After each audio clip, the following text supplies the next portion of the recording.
Poete. Le poete sono un esercito di paladini senza corazza.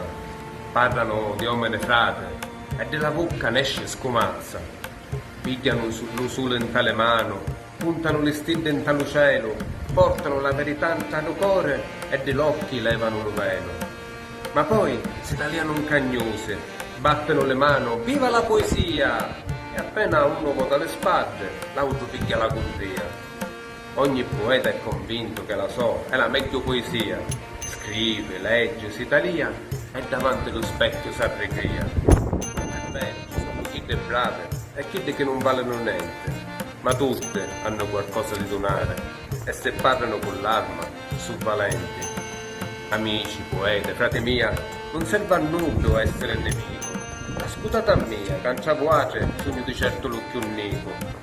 Ognuno è raro, unico. Ogni verso che nasce è un gigante che taglia il futuro e torna alle strade e non dorme mai, è sempre pigliante. Facciamo d'ogni nostro verso unica semenza, a così mi piace, quando sbucciano in tuo mondo preziosi ciurri pace.